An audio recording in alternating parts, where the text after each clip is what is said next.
धन्यवाद गुरुदेव।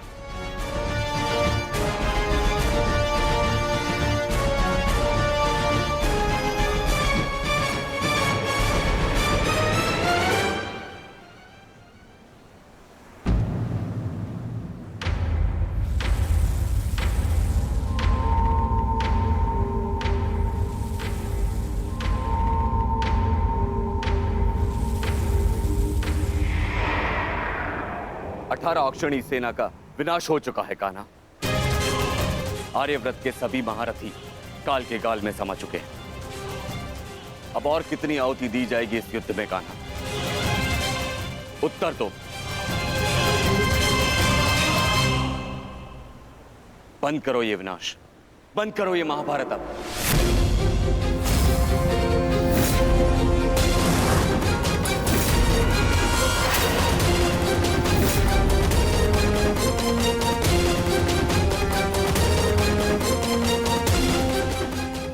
नहीं गुरुदेव,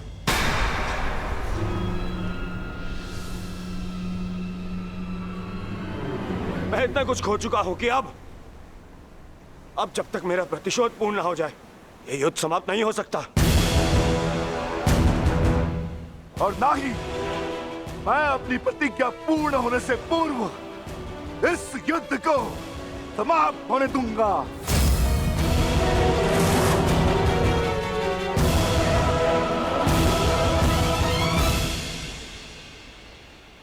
तुमने जो प्रतिज्ञा दुर्योधन के लिए ली है, अब उसका पूर्ण होना असंभव है।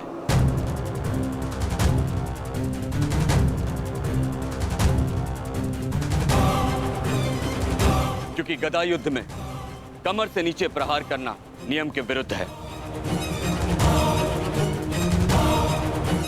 और तुमने प्रतिज्ञा ली है दुर्योधन की जंगा तोड़ने की।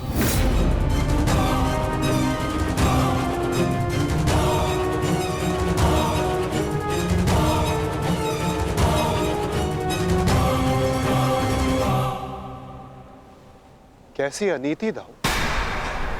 महामहिम भीष्म के बाणों की शैया पर जाने के पश्चात इस युद्ध में कोई नीति शेष नहीं रही दाऊ। और फिर आपने तो स्वयं को इस युद्ध से विमुख रखा था ना। आप इस युद्ध में भाग नहीं ले सकते दाऊ।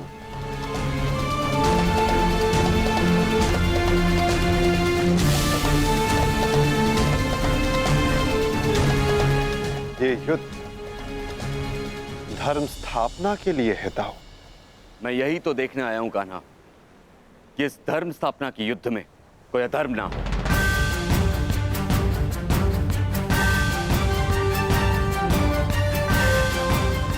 निश्चित रूप से मैं इस युद्ध में सम्मिलित नहीं होऊंगा, परंतु शरणागत की पुकार सुनना मेरा धर्म है। मैं नहीं चाहता कि कल को संसार ये कहे कि यदुवंश के कान्हा के होते हुए अधर्म हुआ।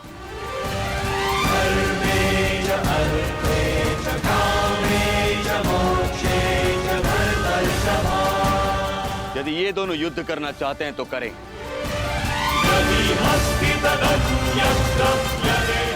इस युद्ध का निर्णायक मैं बनूंगा।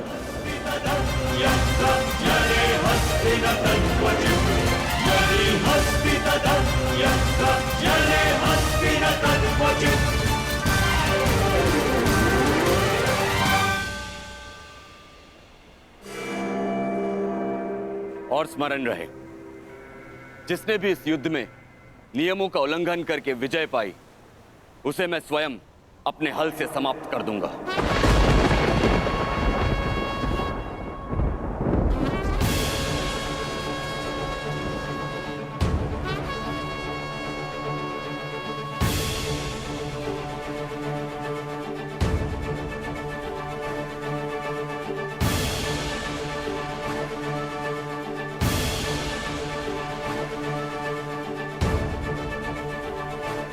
नियम वही होंगे जो गदा युद्ध में लागू होते हैं।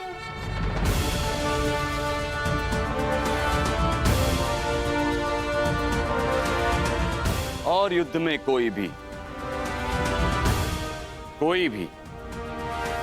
योद्धाओं के मध्य नहीं आ सकेगा।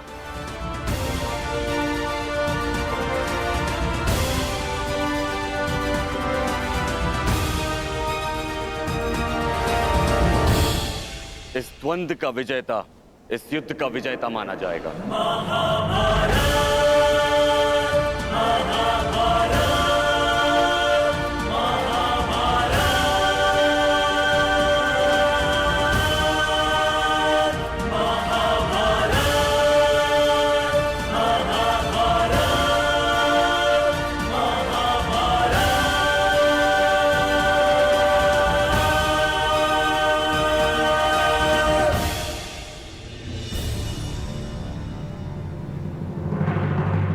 अब धर्म स्थापना का भार तुम्हारे कंधों पर है विकोदर।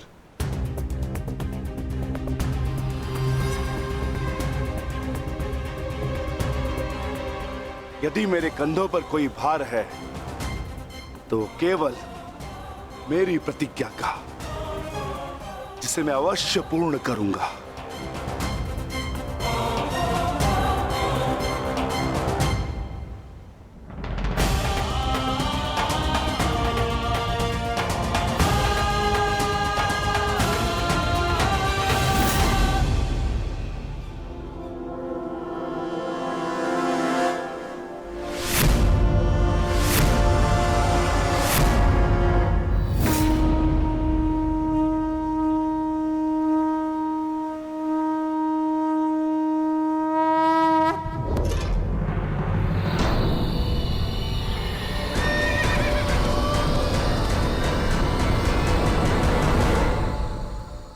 युद्ध प्रारंभ करो।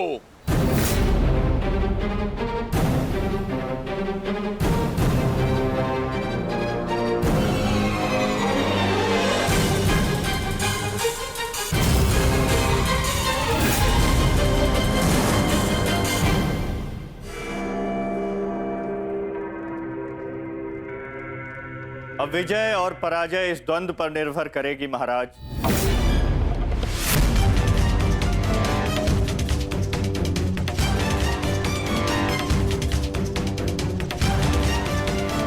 एक ओर प्रतिशोध है तो दूसरी ओर प्रतिज्ञा।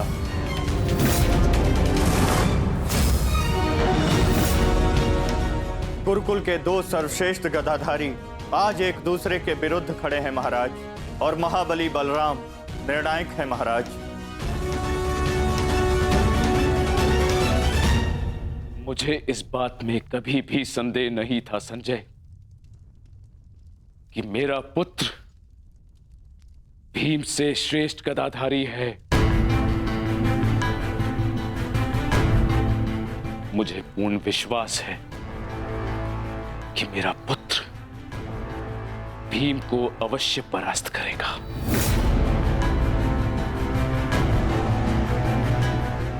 परंतु मुझे चिंता थी तो केवल वासुदेव की, कि कहीं वो किसी प्रकार का छल ना करे। परंतु अब गांधारी के वरदान फलस्वरूप न भीम दुर्योधन का कुछ बिगाड़ पाएगा, और हलधर बलराम के मध्य में उपस्थित होने के कारण वासुदेव भी हमारे पुत्र के साथ कोई छल नहीं कर पाएंगे। हस्तिनापुर में उत्सव की तैयारी करो। मेरा पुत्र इस संसार का सबसे बड़ा युद्ध जीत कर आने वाला है। हाँ, तैयारी करो।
साधो मित्र, तुम्हारी विजय निश्चित है।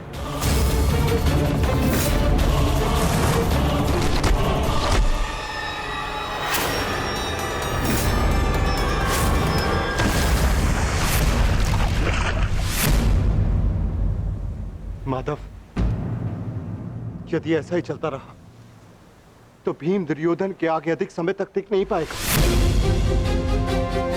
ये द्वंद्व पूर्ण रूप से दुर्योधन के पक्ष में है।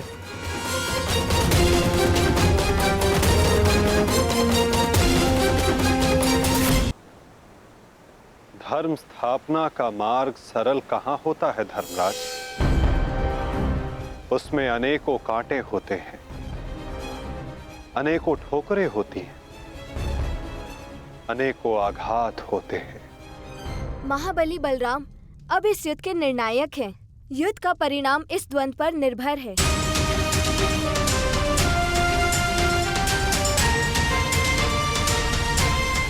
माधव, आप क्या यूं ही देखते रहेंगे?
पराजय तो तेरी निश्चित है भीम। फिर क्यों पराजय के साथ साथ मृत्यु का भी आह्वान कर रहा है? टेक दे, मेरे समक्ष अपने घुटने टेक दे, अन्यथा आज तेरा जीवन मृत्यु के समक्ष घुटने टेक देगा। जब मेरे ज्येष्ठ कर्ण ने मरते समय अपना धर्म नहीं छोड़ा तो उनका यह अनुज कैसे छोड़ सकता है? अब यह युद्ध हम में से किसी एक के मृत्यु के पश्चात ही समाप्त होगा। नहीं, वो तेरा ज्येष्ठ नहीं था, कोई संबंध नहीं था तुम्हारे साथ में उसका, क्योंकि कोई अनुज अपने ज्येष्ठ की इस तरह मृत्यु नहीं करता, वो भी छल से। वो केवल मेरा था, मेरा मित्र था वो। तुम्हारा उसके साथ में कोई संबंध नहीं था कोई संबंध।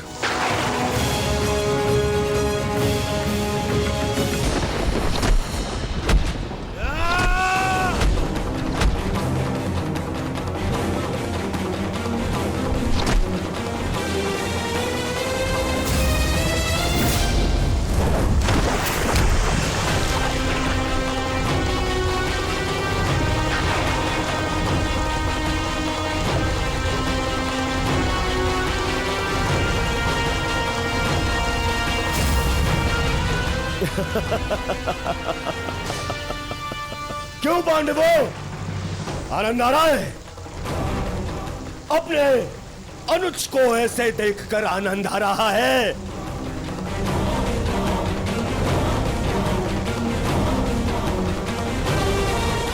इसी के सहारे इस युद्ध में विजय प्राप्त करने का स्वप्न देखा था ना तुम लोगों ने?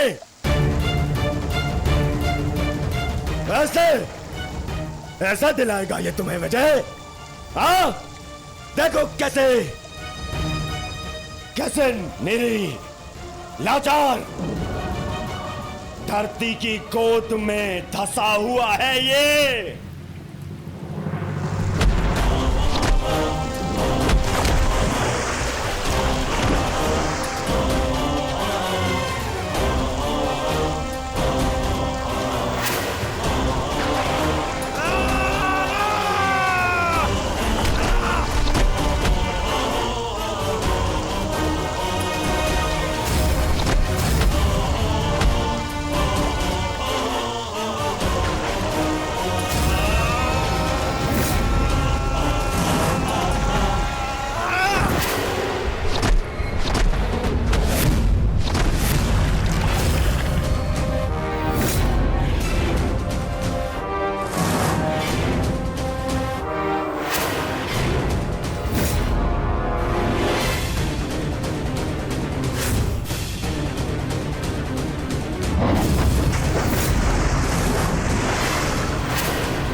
प्रणिपात दाऊ।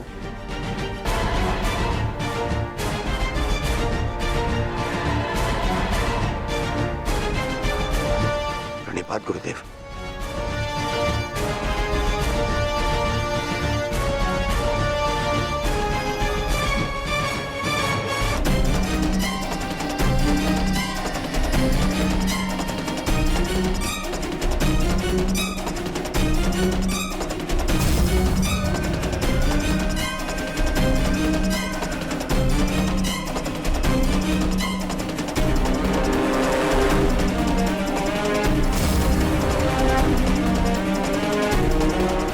भीम उठिए।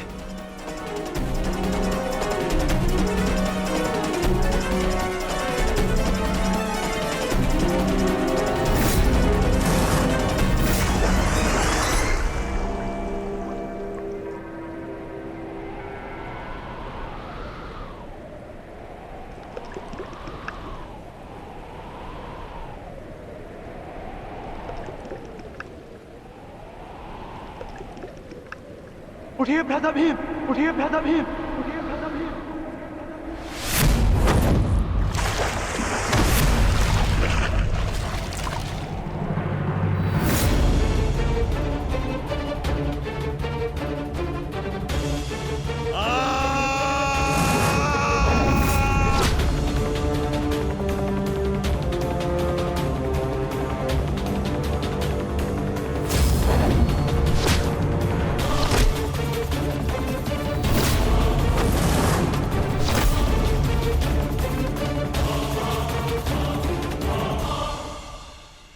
प्रतिज्ञा ली थी ना तुमने कि तुम मेरी जंगा तोड़ेगा। आज मैं प्रतिज्ञा लेता हूं, तुझे मारने के पश्चात, उन पांडवों का वध करने के पश्चात, उस 5 पतियों वाली पांचाली का पूरे कुरु सभा के बीच फिर से वस्त्रहरण करूंगा और अपनी इसी जंगा पर बिठाऊंगा।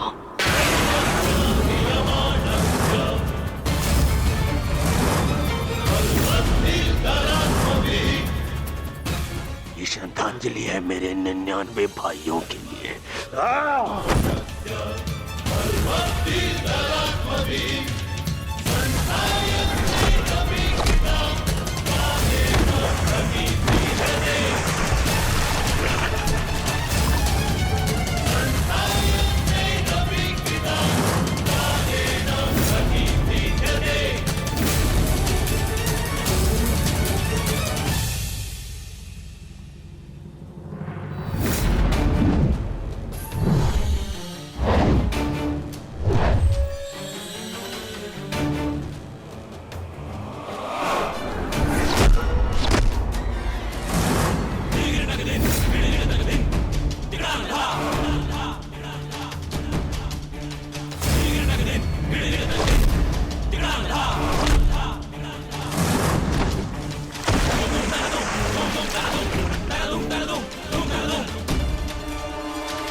अनुज प्रहार करो इस पर।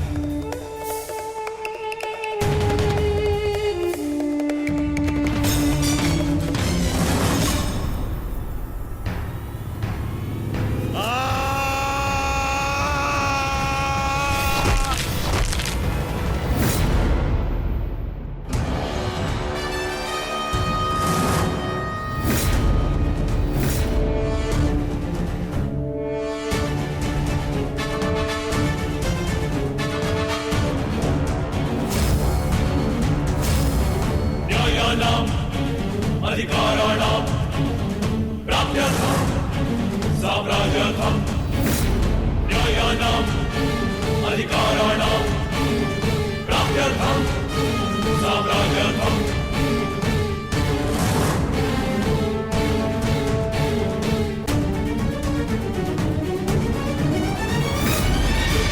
न्यायस्य अन्याये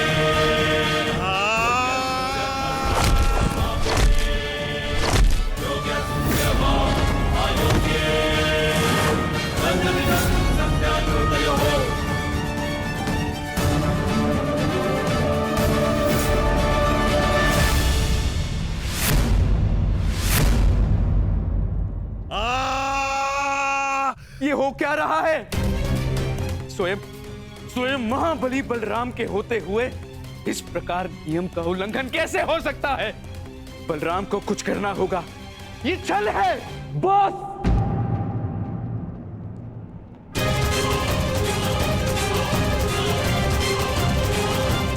नियम भंग हुआ है।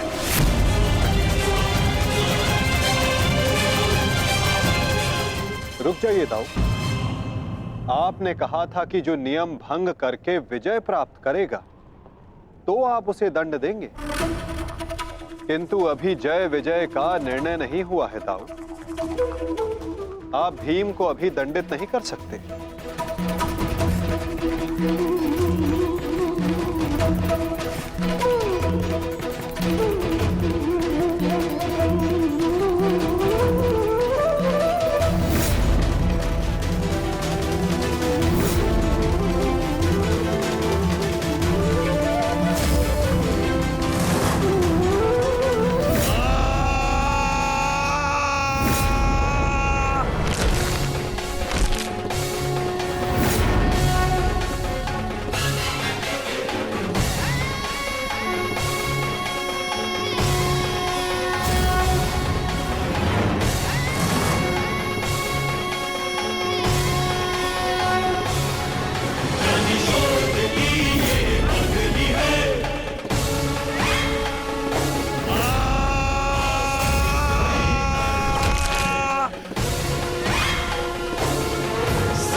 मित्र,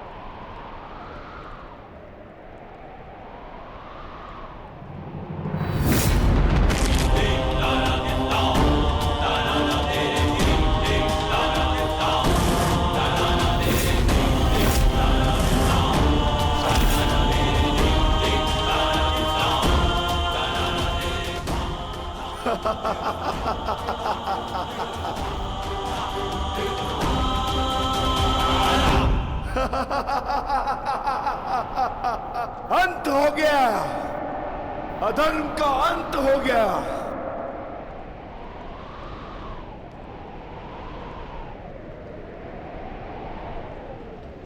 ज्येष्ठ, पांचाली से कहना मैंने अपनी प्रतिज्ञा पूर्ण कर ली।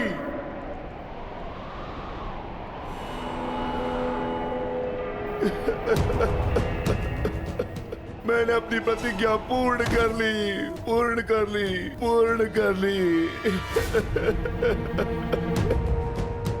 ये 100 हाथी के बल वाला भीम 100 भ्राताओं का हत्यारा बन बैठा।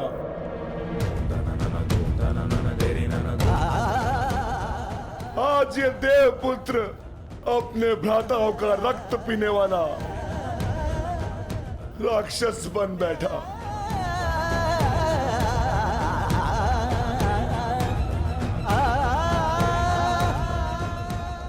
मैंने अपनी प्रतिज्ञा पूर्ण कर ली पांचाली। तुम्हारे अपमान का प्रतिशोध मैंने ले लिया। इस महायुद्ध में, इस महाभारत में मैं विजयी हो गया।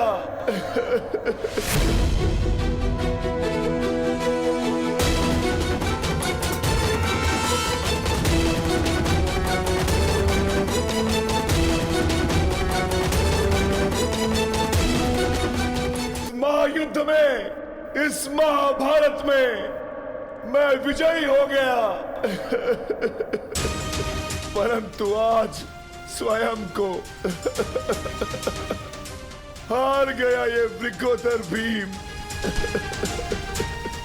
हार गया ये वृकोदर भीम।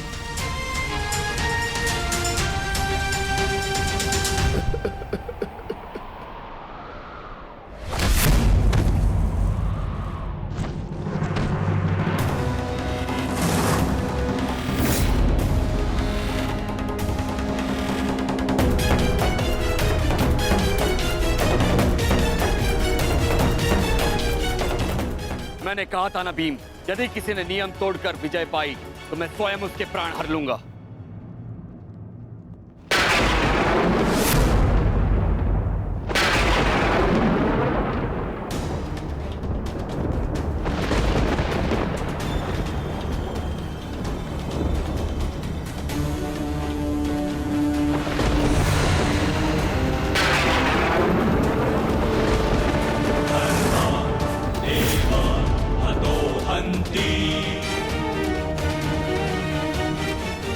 तुमने दुर्योधन की जंगा पर प्रहार करके द्वंद का नियम तोड़ा है भीम।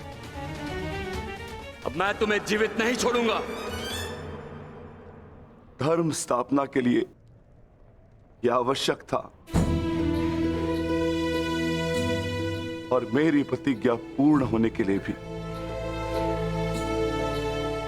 माधव ने मुझे मार्ग दिखाया, परंतु यदि माधव के ज्येष्ठ मुझे यम के मार्ग पर भेजना चाहते हैं तो मैं उसके लिए भी सच्चा हूं। श्री बलराम।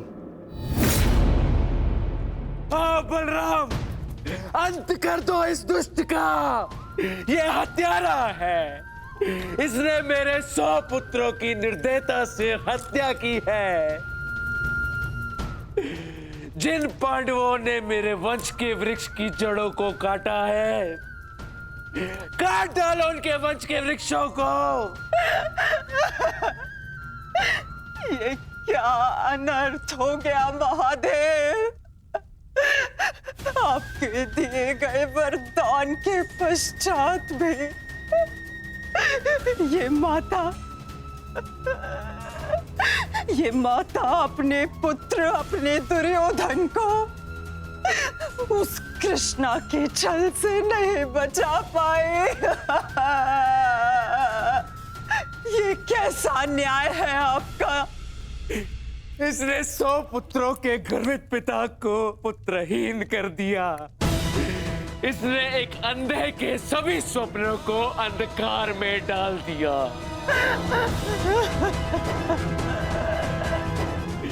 अंत कर दो इसका, मार डालो इसको हलधर। यदि मुझे कोई तर्पण करने वाला जीवित नहीं, तो इनका तर्पण करने वाला भी शेष नहीं होना चाहिए।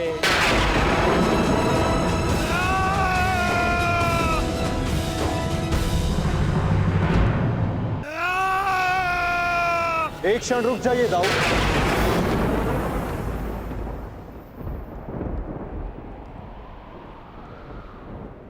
नहीं कान्हा, अब मत रोकना मुझे। अब मैं बंधित नहीं हूं। मैं अधर्म को तो नहीं रोक पाया, परंतु अधर्मी का नाश अवश्य करूंगा।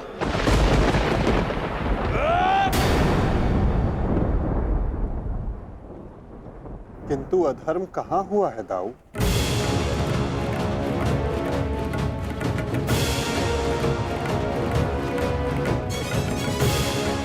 भीम ने नियम भंग करते हुए दुर्योधन की जंघा पर प्रहार किया। क्या यह धर्म नहीं? तुमने स्वयं अपनी आंखों से देखा है कान्हा, फिर भी तुम मुझसे प्रश्न कर रहे हो? हाँ दाऊ, क्योंकि ये प्रश्न उचित है।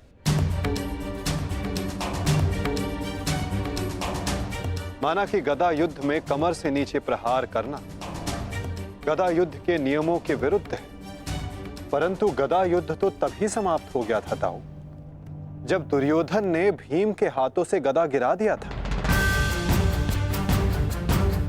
किंतु उसके पश्चात क्रोध के कारण दुर्योधन निहत्थे भीम पर निरंतर गदा से प्रहार करते रहे। क्या यह उचित था दाऊ?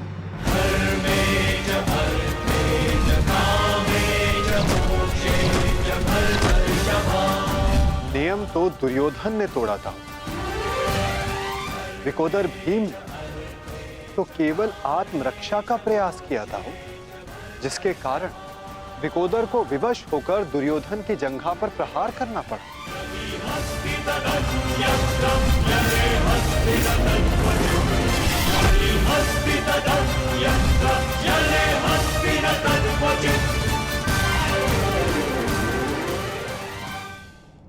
और दाऊ, स्मरण रहे, नियमों को भंग करना तो दुर्योधन ने प्रारंभ किया।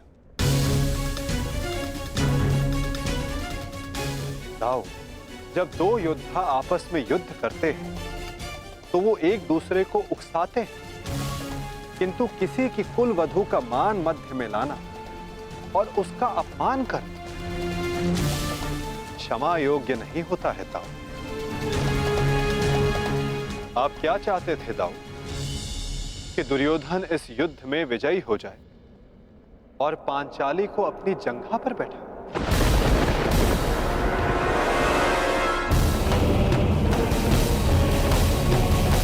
दाऊ, कि दुर्योधन इस युद्ध में विजयी हो जाए और पांचाली को अपनी जंघा पर बैठा।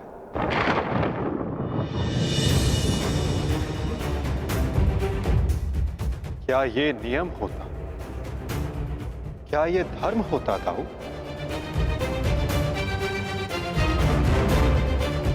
यदि ये दोनों युद्ध करना चाहते हैं तो करें। इस युद्ध का निर्णायक मैं बनूंगा। और स्मरण रहे, जिसने भी इस युद्ध में नियमों का उल्लंघन करके विजय पाई, उसे मैं स्वयं अपने हल से समाप्त कर दूंगा।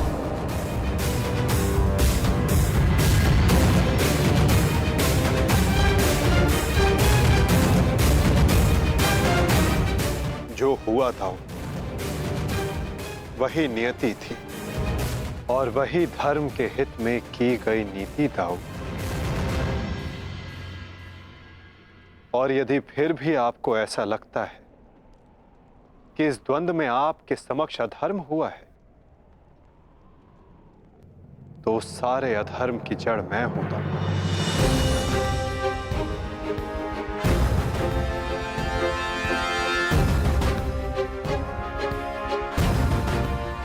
पहले मेरा संहार कीजिए दाऊ। मैं इस दंड के लिए प्रस्तुत हूं।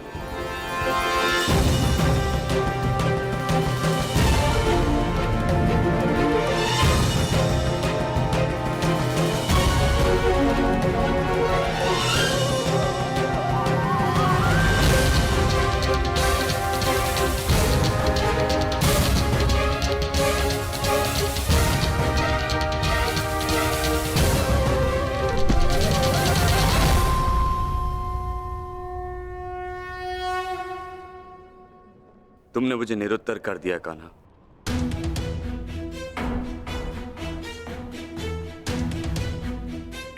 परंतु निराश मैं अभी भी हूं। भले ही दुर्योधन हार गया, परंतु मेरी दृष्टि में आज भी वो मेरे पश्चात संसार का सर्वश्रेष्ठ गदाधारी रहेगा।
दुर्योधन के अंत के साथ साथ इस युद्ध का भी अंत हुआ वासुदेव। हम विजयी हुए। धर्म ने आज पुनः अधर्म पर विजयी पा ली। युद्ध समाप्त हो चुका है।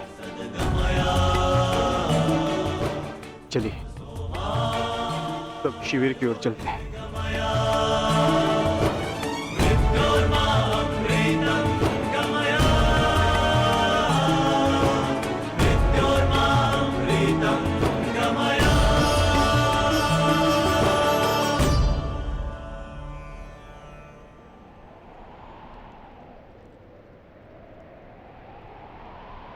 युद्ध अभी शेष है धर्मराज।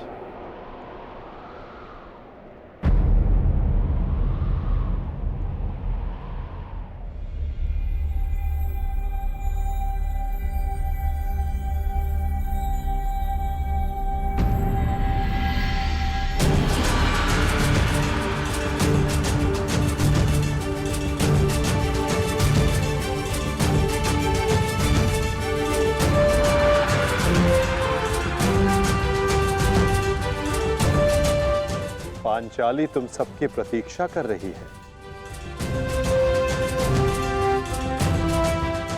जाओ।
मैंने अपनी प्रतिज्ञा पूर्ण की पांचाली। वचन के अनुसार मैंने 100 कौरवों का वध कर दिया।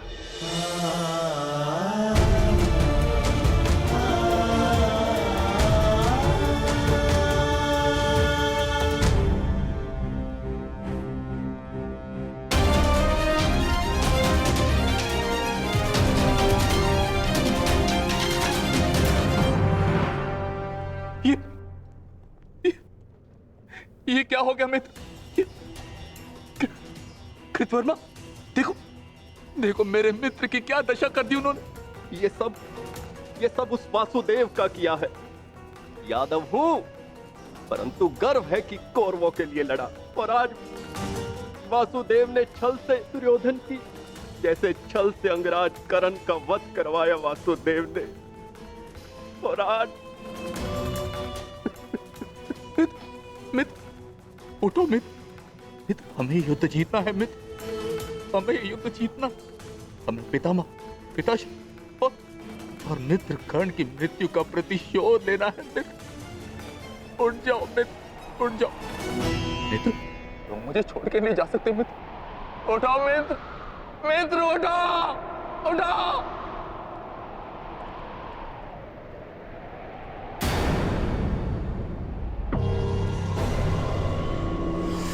नहीं अश्वत्थामा, हम ये युद्ध हारे नहीं हैं अभी।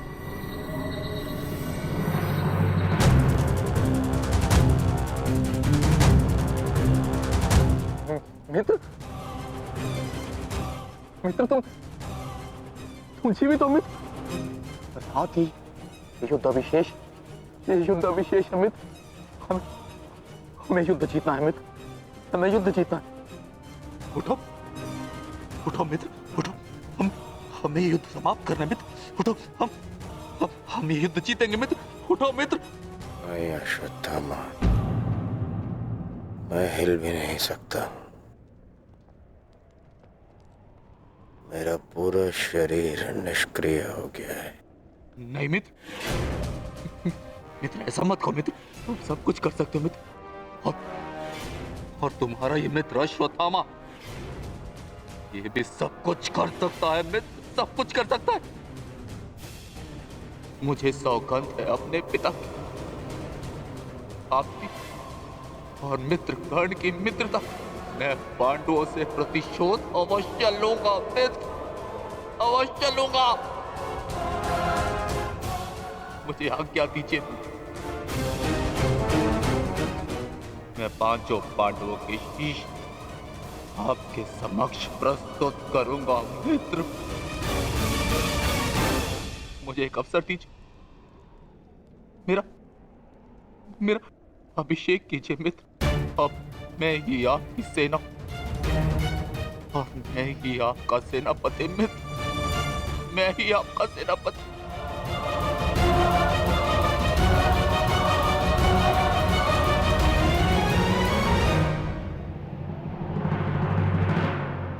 जाओ अश्वत्थामा, जाओ और मेरा प्रतिशोध लेकर आओ।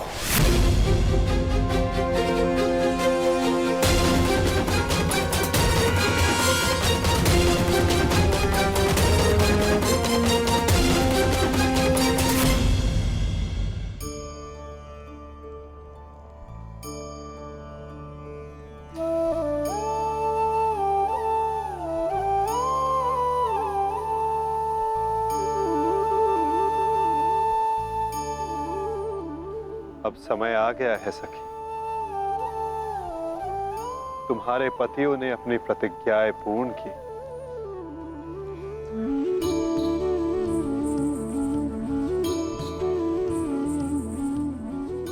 अब तुम अपना सम्मान वेश धारण कर सकती हो। चूड़ामणि धारण कर लो सखी।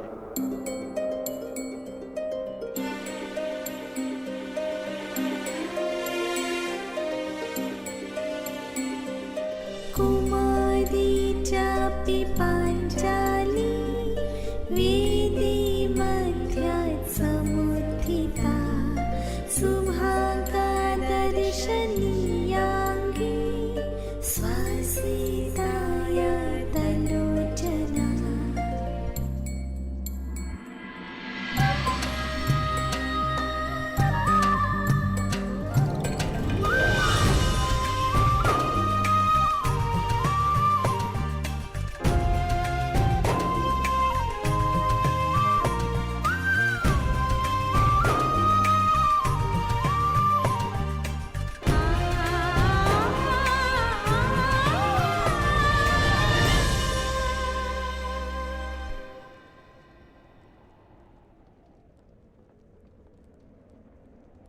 चलिए ज्येष्ठ, अब हमें चलना चाहिए।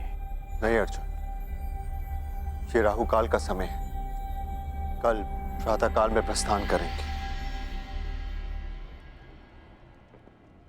कृतवर्मा, हमें इसे संभव बनाना होगा। हमें ये युद्ध जीतना ही होगा।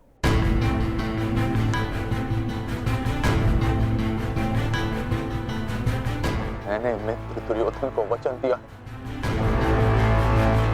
और मैं इसे पूर्ण करके रहूंगा। किंतु योजना क्या है? योजना है मेरे पास।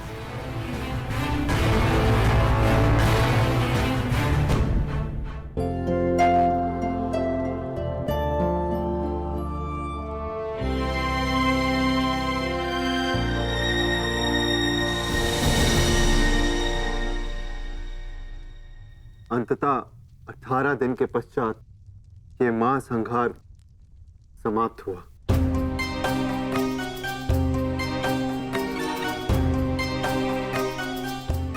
युद्ध भूमि को त्यागने से पूर्व युद्ध को संपूर्ण नहीं समझा जाता धर्मराज।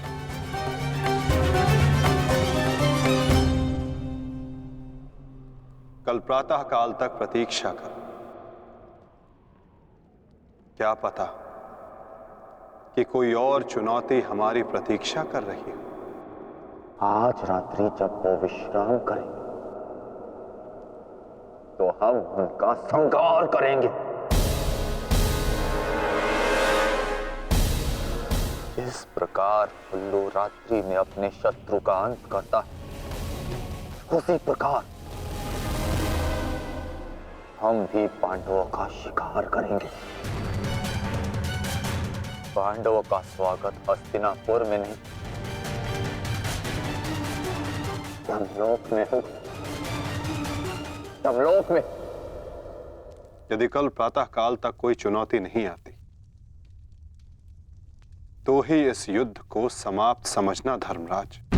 किंतु माधव, अब हमें चुनौती देने के लिए शेष बचा ही कौन है?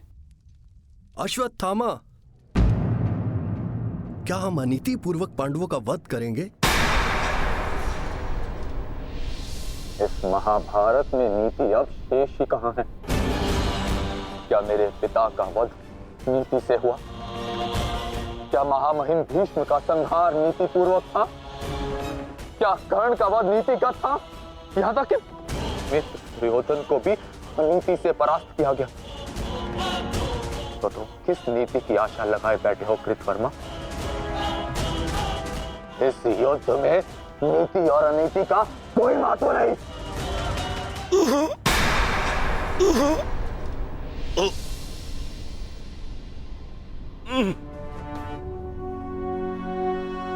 महत्व है तो केवल विजय का। महत्व है तो केवल प्रतिशोध का।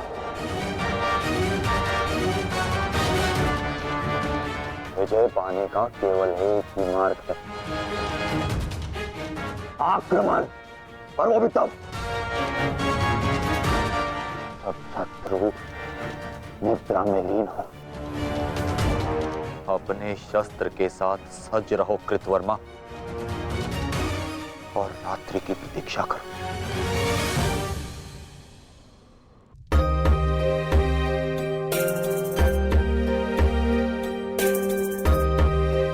इस युद्ध में तुम सबके योगदान से हम गर्वित हैं पुत्र। इस युद्ध में तुम सबका प्रदर्शन प्रशंसनीय था। युद्ध अब समाप्त हो चुका है और भोजन के पश्चात तुम सबको विश्राम करना चाहिए। पुत्र ही क्यों, उनके पिता भी निश्चित होकर विश्राम करेंगे।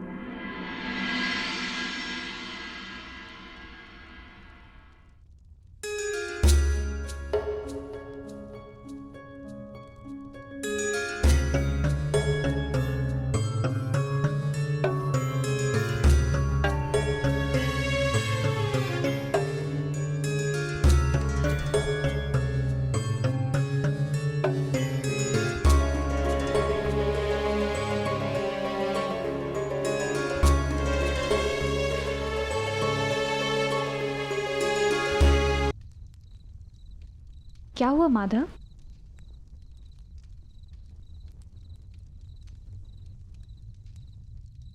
एक अग्नि की चिंगारी बुझते बुझते भी कुछ ना कुछ भस्म करने का सामर्थ्य रखती है सखी।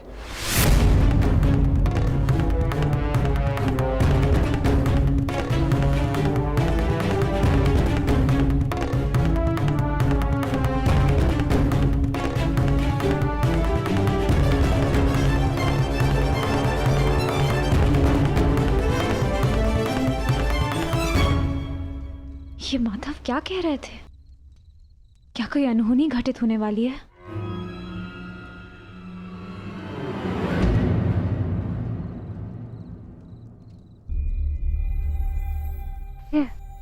क्या हुआ पांचाली? इतनी विचलित क्यों हो?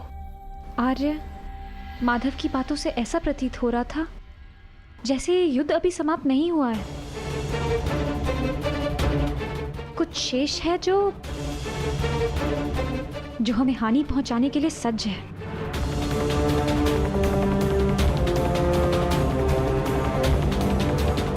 माधव की कोई भी बात कभी भी निरर्थक नहीं होती। हमें उनकी बात के पीछे अर्थ को समझना होगा।